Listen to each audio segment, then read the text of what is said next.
Hello friends, welcome to our channel. ഇന്ന് നമ്മൾ നോക്കാൻ പോകുന്ന ഡിജിറ്റൽ ഇമേജ് പ്രോസസ്സിംഗ് സബ്ജക്റ്റിൽ തന്നെ മൊഡ്യൂൾ 3ൽ വരുന്ന ടോപ്പിക് ആണ് piecewise linear transformation functions. അതിൽ കോൺട്രാസ്റ്റ് സ്ട്രെച്ചിങ് ആൻഡ് ത്രെഷോൾഡിംഗ് അതാണ് നമ്മൾ ഇന്ന് നോക്കാൻ പോകുന്നത്. ഓക്കെ, നമുക്ക് സ്റ്റാർട്ട് ചെയ്യാം. അപ്പോൾ അതിനു മുന്നായിട്ട് ആദ്യമായിട്ടാണ് ചാനൽ കാണുന്നതെങ്കിൽ നിങ്ങൾക്ക് ഇഷ്ടപ്പെടുകയാണെങ്കിൽ ചാനൽ സബ്സ്ക്രൈബ് ചെയ്യുക, ലൈക്ക് ചെയ്യുക, ഷെയർ ചെയ്യുക. Piecewise linear transformation. അപ്പോൾ കഴിഞ്ഞ വീഡിയോയിൽ നമ്മൾ ഗ്രേ ലെവൽ ട്രാൻസ്ഫോർമേഷൻ ഫങ്ഷൻസ് ആണ് നോക്കിയിട്ടുണ്ടായിരുന്നത് അല്ലേ? എന്തിനു വേണ്ടിയിട്ടാണ് യൂസ് ചെയ്യുന്നത്? അതായത് ഇമേജ് എൻഹാൻസ്മെന്റിന് വേണ്ടിയിട്ടാണ് അല്ലേ?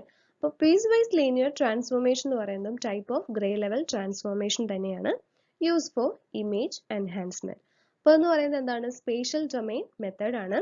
It is used for manipulation of an image so that the result is more suitable than the original for a specific application. അപ്പോൾ പ്രിൻസിപ്പൽ അഡ്വാൻറ്റേജ് എന്ന് പറയുന്നത് some important transformations can be formulated only as a piecewise function. Okay, അപ്പോൾ ഇതിൽ തന്നെ commonly used piecewise linear transformations are contrast stretching, gray level slicing, അതുപോലെ bit plane slicing. അപ്പോൾ അതിൽ ഇന്ന് നമ്മൾ നോക്കാൻ പോകുന്നത് കോൺട്രാസ്റ്റ് സ്ട്രെച്ചിങ് അതുപോലെ തന്നെ ത്രെഷോൾഡിംഗ്. ഓക്കെ, അപ്പോൾ കഴിഞ്ഞ വീഡിയോ കാണാത്തവരാണെങ്കിൽ വീഡിയോ കണ്ടു നോക്കാം കേട്ടോ. ഓക്കെ, അപ്പോൾ അതിൽ ഫസ്റ്റ് നമുക്ക് നോക്കേണ്ടത് കോൺട്രാസ്റ്റ് സ്ട്രെച്ചിങ് ആണ്. അപ്പോൾ most simplest piecewise function ആണ് ശരിക്കും കോൺട്രാസ്റ്റ് സ്ട്രെച്ചിങ്. അപ്പോൾ എന്തിനാണ് യൂസ് ചെയ്യുന്നത് വെച്ചിട്ടുണ്ടെങ്കിൽ ലോ കോൺട്രാസ്റ്റ് ഇമേജസ് ഇല്ലേ, അതിനെ എൻഹാൻസ് ചെയ്യാൻ വേണ്ടിയിട്ടാണ് യൂസ് ചെയ്യുന്നത്. ഓക്കെ, അപ്പോൾ എന്തുകൊണ്ടാണ് ഇങ്ങനെ ലോ കോൺട്രാസ്റ്റ് ഇമേജസ് വരുന്നത്? അതാണ് നമുക്ക് നോക്കേണ്ടത്. പുവർ ഇല്ലുമിനേഷൻ കാരണമായിരിക്കാം, അല്ലെങ്കിൽ ഇമേജ് അക്വിസിഷൻ ടൈമിൽ ലെൻസ് സെറ്റ് ചെയ്യില്ലേ, അത് റോങ് ആയിട്ട് സെറ്റ് ചെയ്യാം, അങ്ങനെയായിരിക്കാം. അല്ലെങ്കിൽ non linearly or small dynamic range of an imaging sensor. അപ്പോൾ ഇങ്ങനെ ലോ കോൺട്രാസ്റ്റ് ഇമേജസിനെ എൻഹാൻസ് ചെയ്യിക്കാം. അപ്പോൾ കോൺട്രാസ്റ്റ് സ്ട്രെച്ചിങ്ങിൽ എന്താ സംഭവിക്കുക എന്ന് വെച്ചിട്ടുണ്ടെങ്കിൽ it increases the dynamic range of grey levels in the image. അപ്പോൾ dynamic range of grey levels increase ചെയ്യിപ്പിക്കുക എന്ന് പറഞ്ഞാൽ എന്താ ശരിക്കും? അതായത് ഇന്റൻസിറ്റി വാല്യൂസിനെ ഇൻക്രീസ് ചെയ്യിപ്പിക്കുക. അതാണ് കോൺട്രാസ്റ്റ് സ്ട്രെച്ചിങ്ങിൽ നടക്കുന്നത്. ഓക്കെ, അപ്പോൾ ഇന്ന് പറയുന്നത് എങ്ങനെയാണ്? Simple image enhancement technique that improves the contrast in an image by stretching the range of intensity values it contains to span a desired range of values. Typically, it uses a linear scaling function. അപ്പോൾ അതിന്റെ example വരുന്നുണ്ട്. Okay, അപ്പോൾ നമുക്ക് കുറച്ചുകൂടെ മനസ്സിലാക്കാൻ പറ്റും. Okay, അപ്പോൾ ഈ ഒരു ഫോർമുല നമ്മൾ കഴിഞ്ഞ ക്ലാസ്സിൽ നോക്കിയിട്ടുള്ളതാണ് അല്ലേ? അതായത് ഇമേജ് എൻഹാൻസ്മെന്റിന്റെ സിംപ്ലസ്റ്റ് ആയുള്ള ഫോർമുലയാണ് S=T(r). അപ്പോൾ അതിൽ ആർ എന്താണ്? അതായത് grey levels of F of X Y. F of X Y എന്താ? Input image. F of X Y എന്ന് പറഞ്ഞാൽ ഇൻപുട്ട് ഇമേജ്, അതായത് ഒറിജിനൽ ഇമേജ് ആണ്. ജി ഓഫ് എക്സ് വൈ എന്ന് പറഞ്ഞാൽ ഔട്ട്പുട്ട് ഇമേജ്, അതായത് എൻഹാൻസ് ചെയ്ത് കഴിഞ്ഞിട്ട് കിട്ടുന്ന എൻഹാൻസ്ഡ് ഇമേജ് അല്ലേ? അപ്പോൾ ആർ എന്ന് പറഞ്ഞാൽ എന്താന്ന് പറഞ്ഞു? Grey levels of F of X Y അല്ലേ? അതായത് ഒറിജിനൽ ഇമേജിൽ വരുന്ന ഗ്രേ ലെവൽസ്. അതുപോലെ എസ് ഒ, അതായത് ഔട്ട്പുട്ട് ഇമേജിൽ വരുന്ന ഗ്രേ ലെവൽസ് ആണ് എസ് എന്ന് പറഞ്ഞാൽ. ടി എന്ന് പറഞ്ഞാൽ എന്താ? ട്രാൻസ്ഫോർമേഷൻ അല്ലെ? ട്രാൻസ്ഫോർമേഷൻ ഫംഗ്ഷൻ ആണ് ശരിക്കും ടി എന്ന് പറഞ്ഞാൽ. കഴിഞ്ഞ ക്ലാസ് നമ്മൾ നോക്കിയിട്ടുള്ളതാണ്, സെയിം തന്നെയാണ് കേട്ടോ. അതായത് ഇമേജ് എൻഹാൻസ്മെന്റ് സിംപ്ലസ്റ്റ് ഫോർമുല അല്ലേ? അപ്പോൾ ഇവിടെ നമ്മൾ നോക്കാൻ പോവാണ് ഈ ഗ്രാഫ് എങ്ങനെയാണ് പ്ലോട്ട് ചെയ്തിരിക്കുന്നത് മനസ്സിലായല്ലോ? അതായത് with respect to R and S അല്ലെ? ആറും എസും. അപ്പോൾ എങ്ങനെയാണ് കോൺട്രാസ്റ്റ് സ്ട്രെച്ചിങ് അപ്ലൈ ചെയ്യുന്നത്? ആ ഫംഗ്ഷൻ എങ്ങനെയാണ്? എന്താ പറഞ്ഞത് നമ്മൾ? അതായത് ലോ കോൺട്രാസ്റ്റ് ഇമേജിനെ എൻഹാൻസ് ചെയ്യാണ്. അപ്പൊ എങ്ങനെയാണ് എൻഹാൻസ് ചെയ്യാന്നാണ് നമ്മൾ നോക്കാൻ പോകുന്നത്. ഓക്കെ, അപ്പൊ ഈ ഗ്രാഫിൽ നമുക്ക് നോക്കുമ്പോൾ കെ എന്ന് പറയുന്ന ഒരു പോയിന്റ് കണ്ടല്ലോ, അതൊന്ന് ശ്രദ്ധിക്കുക. ഓക്കെ, ഇനി പറയാൻ പോകുന്ന കാര്യങ്ങൾ അതിനെ ഡിപ്പെൻഡ് ചെയ്തിട്ടാണ്. ഓക്കെ, അപ്പൊ നമ്മൾ പറഞ്ഞു ടി എന്ന് പറഞ്ഞാൽ ട്രാൻസ്ഫോർമേഷൻ ആണെന്ന് പറഞ്ഞു. അപ്പോൾ ഇപ്പോൾ നമുക്ക് കിട്ടുന്ന, അതായത് ഒരു ഇൻപുട്ട് ഇമേജ് അല്ലെങ്കിൽ ഒറിജിനൽ ഇമേജിലെ ഓരോ പിക്സൽസിനും എന്ത് സംഭവിക്കുന്നുണ്ട്? ട്രാൻസ്ഫോർമേഷൻ സംഭവിക്കുന്നുണ്ട് അല്ലെ? ഓരോന്നിനും എൻഹാൻസ് ചെയ്തിട്ടാണ് നമ്മൾ മാറ്റുന്നത് അല്ലെ? അപ്പോൾ എഫ് ഓഫ് എക്സ് വൈയിൽ ഓരോ പിക്സലിനും ട്രാൻസ്ഫോർമേഷൻ സംഭവിക്കുന്നുണ്ട്. അപ്പൊ അങ്ങനെ ട്രാൻസ്ഫോർമേഷൻ ആക്കിയിട്ട് നമുക്ക് കിട്ടുന്ന ഗ്രാഫാണ്. ആ ഗ്രാഫാണ് with respect to R and S ആണ് നമുക്ക് കൊടുത്തിരിക്കുന്നത്. അപ്പോൾ if T of R has the form as shown in figure, ഇതുപോലെയാണ് നമുക്ക് കിട്ടിയിട്ടുള്ളതെന്ന് വിചാരിക്കുക. Then the effect of applying the transformation to every pixels of f to generate the corresponding pixels in G would. അപ്പോൾ G അറിയാലോ, G of x y വെച്ചാൽ output image. അപ്പോൾ എങ്ങനെയാണ് higher കോൺട്രാസ്റ്റിലേക്ക് എത്തിക്കുന്നതെന്നാണ് നോക്കാൻ പോകുന്നത്. അപ്പോൾ എന്താ സംഭവിക്കുന്നത് വെച്ചിട്ടുണ്ടെങ്കിൽ K എന്ന് പറയുന്ന പോയിന്റ് കണ്ടല്ലോ. അപ്പോൾ ഇവിടെ darkening the levels below K in the original image. അതുപോലെ brightening the levels above K in the original image. Okay, ഇങ്ങനെയാണ് ഒരു ലോ കോൺട്രാസ്റ്റ് ഇമേജിനെ ഹൈ കോൺട്രാസ്റ്റിലേക്ക് എൻഹാൻസ് ചെയ്യിപ്പിക്കുന്നത്. ഓക്കെ, നമ്മളൊരു എക്സാമ്പിൾ നോക്കുകയാണെങ്കിൽ ഒരു 8-bit image with low contrast. Image നമുക്ക് എന്ത് ചെയ്യണം, എൻഹാൻസ് ചെയ്യണം കോൺട്രാസ്റ്റ് സ്ട്രെച്ചിങ് യൂസ് ചെയ്തിട്ട്. അപ്പോൾ ഇവിടുത്തെ ട്രാൻസ്ഫോർമേഷൻ ഫംഗ്ഷൻ എന്താണ്, കോൺട്രാസ്റ്റ് സ്ട്രെച്ചിങ്. ഓക്കെ, അപ്പോൾ ഇങ്ങനെയാണ് ഗ്രാഫ് വരുന്നത്. എങ്ങനെയാണ് പ്ലോട്ട് ചെയ്യേണ്ടത് എന്നുള്ളത് കാര്യം മനസ്സിലായല്ലോ with respect to R and S അല്ലേ. അതായത് ഇൻപുട്ട് ഇമേജിലെ ഓരോ പിക്സൽസിനും സംഭവിക്കുന്നുണ്ട്, ട്രാൻസ്ഫോർമേഷൻ സംഭവിക്കുന്നുണ്ട്. അങ്ങനെ കിട്ടുന്ന ഗ്രാഫാണ് കൊടുത്തിരിക്കുന്നത്. ഇതിൽ R1S1 equal to R minimum 0. അപ്പോൾ R1 എന്ന് പറയുന്നത് R മിനിമം, S1 എന്ന് പറയുന്നത് 0. Then R2S2 equal to R maximum L-1. അപ്പോൾ അതിൽ R മിനിമം R മാക്സിമം എന്താ ഡിനോട്ട് ചെയ്യുന്നത്, അതായത് ഇമേജിലുള്ള maximum and minimum intensity level. നമ്മൾ പറഞ്ഞു R എന്ന് പറഞ്ഞാൽ എന്താ ഉണ്ടാവുക, അതായത് ഇൻപുട്ട് ഇമേജിൽ വരുന്ന ഗ്രേ ലെവൽസ്, അതുപോലെ S എന്ന് പറഞ്ഞാൽ ഔട്ട്പുട്ട് ഇമേജിൽ വരുന്ന ഗ്രേ ലെവൽസ് ആണ്. ഓക്കെ, അപ്പോൾ ഇവിടെ ട്രാൻസ്ഫോർമേഷൻ ഫംഗ്ഷൻ എന്ന് പറഞ്ഞാൽ ഇവിടെ എന്താണ്, കോൺട്രാസ്റ്റ് സ്ട്രെച്ചിങ് ആണ് അല്ലേ. ഇവിടെ എന്താ സംഭവിക്കുന്നത്, അതായത് ഗ്രേ ലെവൽസിന്റെ റേഞ്ച് എങ്ങനെയാണ് വരിക, അതായത് 0 to L-1 ആണ് അല്ലേ. അതായത് S1 എന്ന് പറയുമ്പോൾ 0, S2 എന്ന് പറയുന്നത് അതായത് മാക്സിമം വരുന്നത് എങ്ങനെയാണ്, L-1 ആണ്.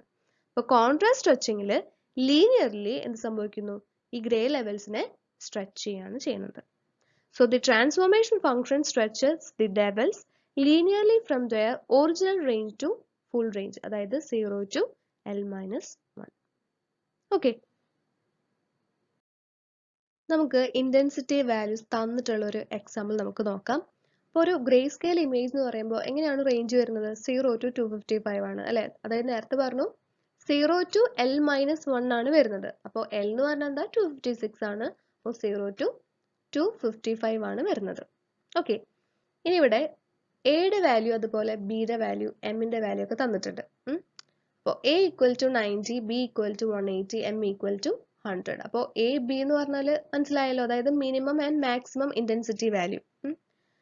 ഇപ്പോൾ ഇഫ് ആർ ഈസ് എബോവ് 180, അതായത് ആറിൽ എന്താ ഉണ്ടാവുക, ആർ എന്തിനാ ഡിനോട്ട് ചെയ്യുന്നത്, ഇൻപുട്ട് ഇമേജിൽ വരുന്ന ഗ്രേ ലെവൽസ് ആണ് അല്ലേ. അപ്പോൾ പിക്സൽസ് above 180 ആണെങ്കിൽ it becomes 255 in S, അതായത് S equal to 255 ആയിരിക്കും. അതായത് പിക്സൽ എങ്ങനെയായിരിക്കും, ബ്രൈറ്റ് ആയിരിക്കും അല്ലേ.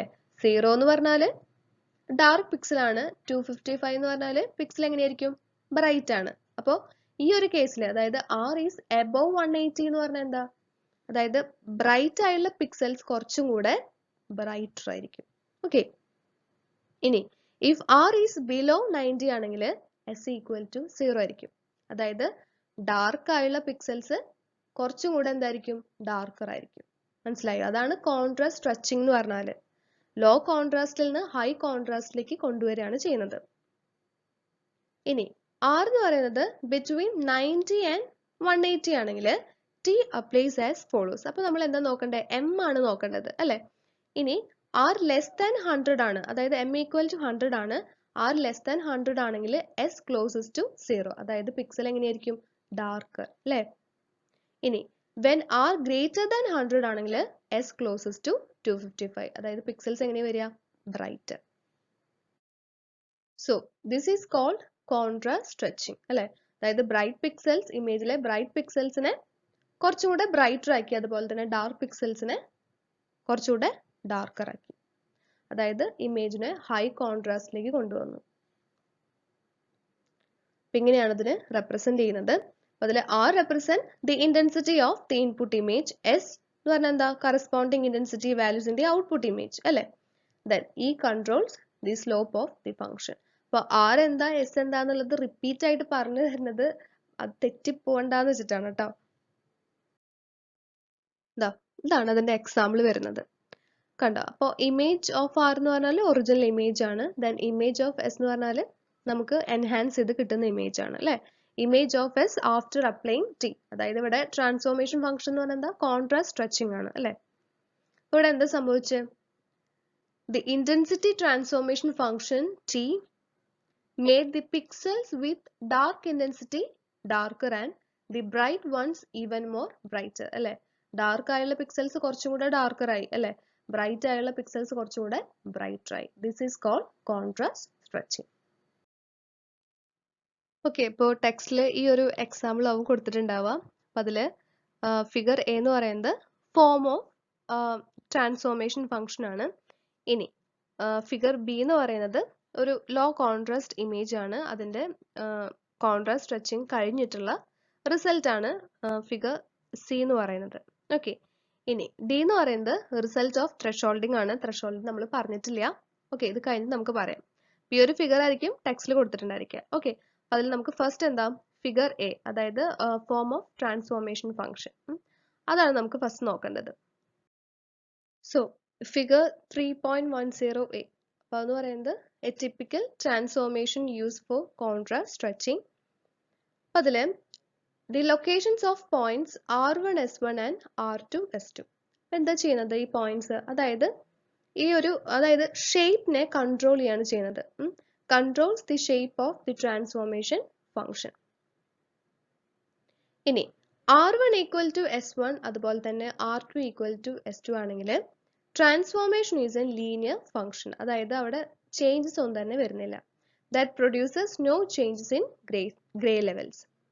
ഇനി if R1 equal to R2 അതുപോലെ S1 equal to 0 and S2 equal to L-1 ഇങ്ങനെയാണെങ്കിൽ the transformation becomes a thresholding function that creates a binary image. അത് നമുക്ക് നോക്കാം. ഇനി intermediate values ആണ്. Intermediate values of R1 S1 and R2 S2 ആണെങ്കിൽ produce various degree of spreading the gray levels of the output image, thus affecting its contrast. In general, R1 less than or equal to R2 and S1 less than or equal to S2 is assumed. So the function is always increasing. So figure 3.10b എന്ന് പറയുന്നത് ഒരു 8-bit image with low contrast ആണ്. ഒരു 8-bit ഇമേജിന്റെ example നമ്മൾ നേരത്തെ പറഞ്ഞില്ലേ? അപ്പോൾ same സംഭവം തന്നെയാണ്. അപ്പോൾ അതിൽ ഫിഗർ 3.10c എന്താണ്? റിസൾട്ട് ഓഫ് കോൺട്രാസ്റ്റ് സ്ട്രെച്ചിങ് ആണ്. അപ്പോൾ അതെങ്ങനെ കിട്ടുന്നത്? അതായത് R1 S1 equal to R minimum 0 അതുപോലെ R2 S2 equal to R maximum L-1 അങ്ങനെ സെറ്റ് ചെയ്യാണ് അല്ലേ? അപ്പോൾ അതിലെ R minimum R maximum എന്ന് പറയുമ്പോൾ എങ്ങനെയാണ്? അതായത് minimum and maximum grey levels in the image അല്ലേ? അപ്പോൾ ഇവിടെ കോൺട്രാസ്റ്റ് സ്ട്രെച്ചിങ് അല്ലേ? അതാണ് ഇവിടുത്തെ ട്രാൻസ്ഫോർമേഷൻ ഫംഗ്ഷൻ എന്ന് പറയുന്നത്. അപ്പോൾ അത് ഗ്രേ ലെവൽസിനെ ലീനിയർലി എന്ത് ചെയ്യാണ്? സ്ട്രെച്ച് ചെയ്യാണ് അല്ലേ? Stretch the levels linearly from their original range to the full range, അതായത് 0 to L-1. ഓക്കെ, നെക്സ്റ്റ് നമുക്ക് നോക്കേണ്ടത് ത്രെഷോൾഡിംഗ് ഫംഗ്ഷൻ ആണ്. സിമ്പിൾ ആണ് കേട്ടോ. അപ്പോൾ ത്രെഷോൾഡിംഗ് ഫംഗ്ഷനിൽ എന്താ ചെയ്യുന്നത്? അതായത് ബൈനറി ഇമേജിനെ പ്രൊഡ്യൂസ് ചെയ്യാണ്. Produce a 2 level binary image. അതായത് ബൈനറി ഇമേജ് എന്ന് പറയുമ്പോൾ തന്നെ അറിയാലോ എങ്ങനെയായിരിക്കും ആ ഇമേജ് വരിക? അതായത് ബ്ലാക്ക് ആൻഡ് വൈറ്റ് ഇമേജ് അല്ലേ? A mapping of this form called thresholding function. Okay, ഇങ്ങനെയാണ് അതിന്റെ ഗ്രാഫ് വരുന്നത്. ത്രെഷോൾഡിംഗ് എന്ന് പറയുന്നത് സിമ്പിൾ ആയിട്ടുള്ള പവർഫുൾ ആയുള്ള ഒരു പ്രോസസ്സിംഗ് അപ്രോച്ചസ് ആണ്. Can be formulated with great level transformation. ഒരു ഇമേജിനെ എൻഹാൻസ് ചെയ്യാന്ന് പറയുമ്പോൾ നമ്മൾ നേരത്തെ പറഞ്ഞു അതിലുള്ള എല്ലാ പിക്സലിനെയും അല്ലെ എല്ലാ പോയിന്റിനും എന്ത് ചെയ്യണം? എൻഹാൻസ് ചെയ്യണം. അപ്പോൾ ഈ ഒരു അതായത് ത്രെഷോൾഡിംഗ് അപ്രോച്ചസ് ശരിക്കും പറഞ്ഞാൽ പോയിന്റ് പ്രോസസ്സിംഗ് ആണ് നടക്കുന്നത്. അതായത് enhancement at any point in an image depends only on the gray level at that point. അപ്പോൾ ഇതാണ് ത്രെഷോൾഡിങ്ങിന്റെ ഗ്രാഫ് അല്ലേ? അപ്പോൾ ഇവിടെ എ ബി എന്ന് പറഞ്ഞാൽ അറിയാലോ. അതായത് എ എന്ന് പറഞ്ഞാൽ ആർ മിനിമം അതുപോലെ ബി എന്ന് പറഞ്ഞാൽ ആർ മാക്സിമം കെ ഇന്റൻസിറ്റി. അപ്പോൾ കോൺട്രാസ്റ്റ് സ്ട്രെച്ചിങ് അല്ലേ? കോൺട്രാസ്റ്റ് സ്ട്രെച്ചിങ് ഫംഗ്ഷൻ ആണെങ്കിൽ എങ്ങനെയാണ് സെറ്റ് ചെയ്യുന്നത്? അതായത് R1S1 എന്ന് പറയുമ്പോൾ R മിനിമം 0, അതുപോലെ R2S2 എന്ന് പറയുമ്പോൾ R മാക്സിമം L-1. ത്രെഷോൾഡിങ്ങിൽ R1S1 എന്ന് പറയുന്നത് K0, അതുപോലെ R2S2 എന്ന് പറഞ്ഞാൽ KL-1. അതായത് R1 equal to R2 equal to K. നമുക്കൊരു എക്സാമ്പിൾ നോക്കാം. Suppose M equal to 150. അപ്പോൾ M എന്താണെന്നറിയാലോ, ത്രെഷോൾഡ് ആണ്. അപ്പോൾ ഇഫ് R, അതായത് pixel intensity in image F അല്ലേ, അതായത് ഇൻപുട്ട് ഇമേജിൽ വരുന്ന പിക്സൽ ഇൻറ്റൻസിറ്റി. അപ്പോൾ if R is above this threshold, അതായത് 150ക്ക് എബോവ് ആയിട്ടാണ് R വരുന്നതെങ്കിൽ എന്തായിരിക്കും? ഇറ്റ് ബിക്കംസ് 1 in S, അല്ലെങ്കിലോ ഇറ്റ് ബിക്കംസ് 0. ഓക്കെ, അപ്പോൾ പിക്സൽസ് എബോവ് 150 ആണെങ്കിൽ എസ് എന്തായിരിക്കും? 1 ആയിരിക്കും, അല്ലെങ്കിൽ 0 ആയിരിക്കും. അപ്പോൾ 1ഉം 0 എന്ന് പറഞ്ഞാൽ അറിയാലോ, അതായത് ബ്ലാക്കും വൈറ്റും. അതാണ് പറയുന്നത് ത്രെഷോൾഡിങ് ഫംഗ്ഷൻ വെച്ചിട്ട്, അതായത് ട്രാൻസ്ഫോർമേഷൻ ഫംഗ്ഷൻ ആയിട്ട് ത്രെഷോൾഡ് യൂസ് ചെയ്യുകയാണെങ്കിൽ കിട്ടുന്ന ഔട്ട്പുട്ട് എന്ന് പറഞ്ഞാൽ എങ്ങനെയാണ്? ബ്ലാക്ക് ആൻഡ് വൈറ്റ് ഇമേജ് ആണ് കിട്ടുന്നത്, ബൈനറി ഇമേജ് ആണ് കിട്ടുന്നത്. ഓക്കെ, അപ്പോൾ അതാണ് കൊടുത്തിരിക്കുന്നത്. If f of xy greater than 150 then g of xy equal to 1. If f of xy less than 150 then g of xy equal to 0. Okay, അപ്പോൾ ഇവിടെ f of xyയുടെ കേസാണ് R എന്ന് പറഞ്ഞ് റെപ്രസെന്റ് ചെയ്യുന്നത്. g of xy ആണ് നമ്മൾ എന്തായിട്ട് represent ചെയ്യുന്നത്? S ആയിട്ട് റെപ്രസെന്റ് ചെയ്യുന്നത്.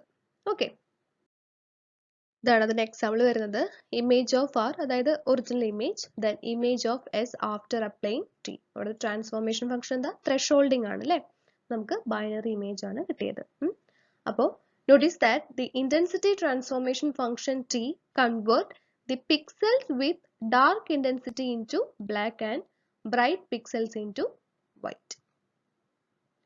Pixels above threshold is considered bright and below it is considered dark, and this process is called thresholding. Okay. Okay friends, അപ്പോൾ അത്രയേ ഉള്ളൂ. അപ്പോൾ ചെറിയൊരു ടോപ്പിക്കാണ് നമ്മൾ നോക്കിയത്. അതായത് കംപ്ലീറ്റ് ആക്കിയിട്ടില്ല. അതായത് പീസ് വൈസ് ലീനിയർ ട്രാൻസ്ഫോർമേഷനിൽ തന്നെ 3 കാറ്റഗറി വരുന്നുണ്ടല്ലോ. അതിലെ കോൺട്രാസ്റ്റ്, ടച്ചിങ്, അതുപോലെ തന്നെ ത്രെഷോൾഡിങ് ഫംഗ്ഷൻ ആണ് ഇന്ന് നോക്കിയത്. അപ്പോൾ ഇത് പാർട്ട് 1 ആണ്.